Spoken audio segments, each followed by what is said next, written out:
மூணாவது பார்க்குறோம், எதுவெல்லாம் பாவம். பாவம்னா என்ன?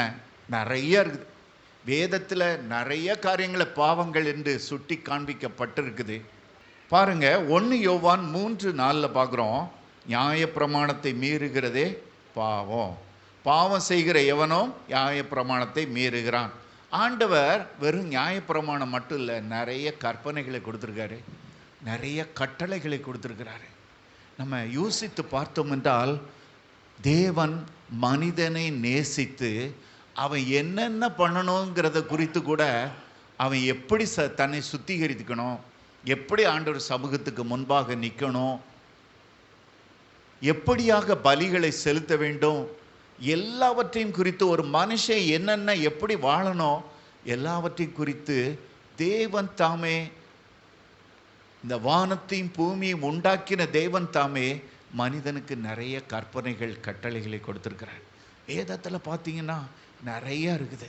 அதே போல தம்முடைய தாசர்கள் மூலமாக, பரிசுத்த ஆவியினாலே நிரப்பப்பட்ட தாசர்கள் மூலமாக, நிருபங்கள் மூலமாக, தீர்க்கதரிசிகள் மூலமாக அநேக காரியங்களை ஆண்டவர் சொல்லி இருக்கிறார். நம்ம வேதத்தை வாசிக்கும் பொழுது அவைகளை குறித்து அறிந்து கொள்ள முடியும்.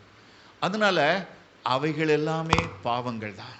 ஆண்டவர் ஒவ்வொன்றையும் குறித்து தெளிவாக சொல்லி இருக்கிறார். அது மட்டுமல்ல, தேவன் நம்மோடு கூட பேசுகிறார். நம்ம எங்கேயாவது போகிறோம், சர்ச்சைக்கு போகிறோம், மெசேஜ் கேட்குறோம், எங்கே போனாலும் சரி, கூட்டங்களுக்கு செல்கிறோம், மெசேஜ் கேட்குறோம், அதன் மூலமாக தேவன் பேசுகிறார். தீர்க்கதரிசிகள் மூலமாக நமக்கு ஜெபம் பண்ணுறாங்க. தீர்க்கதரிசிகள் மூலமாக அநேக கட்டளைகளையும் கற்பனைகளையும் ஆண்டவர் சொல்லிக் கொடுக்குறார். இப்படி இருக்கணும், அப்படி இருக்கணும். அது எல்லாவற்றையும் நம்ம கேட்குறோம். கேட்டுட்டு நம்ம அதன்படி நடக்கும்படியாக ஆண்டவர் விரும்புகிறார். அதனால் அவருடைய வார்த்தையின்படி நம்ம செய்து கொண்டே இருந்தோம் என்றால் அவருடைய நீதிக்கு பாத்திரவான்களாக இருப்போம். வார்த்தை மீறி செய்யும் பொழுது, ஆண்டவர் சின்ன வார்த்தையாக தான் இருக்கும், சின்ன காரியமாக நமக்கு தெரியலாம், ஆனால் தேவனுடைய சமூகத்தில் அது பெரிய காரியமாக இருக்கிறது. சவுலை பாருங்க, அந்த அமலேக்கியரை ஒருத்தன் கூட இருக்கக்கூடாது, ஒரு மிருகமும் இருக்கக்கூடாது, எதுவுமே இல்லாதபடிக்கு அழிச்சிட்டு வாப்பா, முற்றிலுமாக அழி. ஆனால் அவன் என்ன செய்கிறான்? நிறையா ஆடுகள் மாடுகள் நல்ல கொழுமையானவைகள்லாம் தூக்கிட்டு தான். அப்போ தீர்க்கதரிசி மூலமாக ஆண்டவர் பேசுகிறத நம்ம பார்க்குறோம். 1 சாமுவேலின் புஸ்தகம் 15ஆம் அதிகாரத்தில் நம்ம இதை குறித்து பார்க்குறோம். அங்கே வந்து இந்த ஆடுகளின் சத்தம்லாம் கேட்குறது என்னன்னு கேட்கும்போது அவன் அதுக்கு மழுப்பலாக பதில் சொல்வதை நம்ம பார்க்குறோம். சாதாரண விஷயம் தானே என்று அவன் பேசிக்கொள்வதை நம்ம பார்க்குறோம். பாருங்க, அப்போ ஆண்டவர் பேசுகிறாரு, சாமுவேல் மூலமாக பேசுகிறாரு. ரெண்டகம் பண்ணுதல் பில்லி சூனிய பாவம், முரட்டாட்டம் பண்ணுதல் அவபக்திக்கும் விக்கிரக ஆராதனைக்கும் சரியா இருக்குதான். ஆண்டவருடைய வார்த்தைக்கு ஒரு மனிதன் கீழ்ப்படியாவிட்டால் அதை பரலோகம் எப்படி எடுத்துக்கொண்டு செல்கிறது?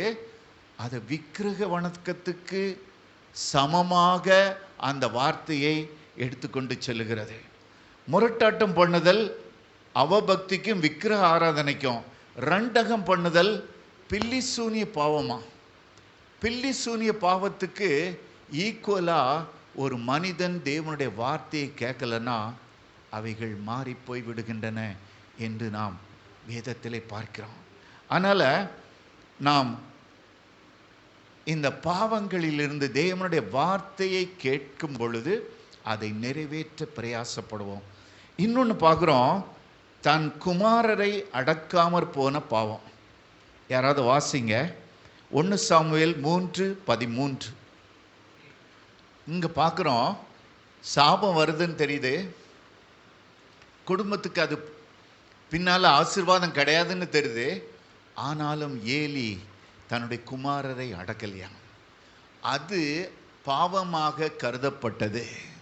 இப்படியாக நிறைய பாவங்கள். வேதம் சொல்லுகிறது, பொருத்தனை நிறைவேற்றாமையும் ஒரு பாவம்தான். உபாகமம் 23 21, 22, 23 யாராவது வாசிங்க. ம். ஆ ஆ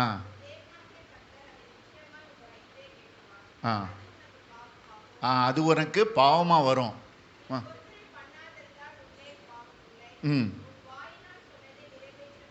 ம்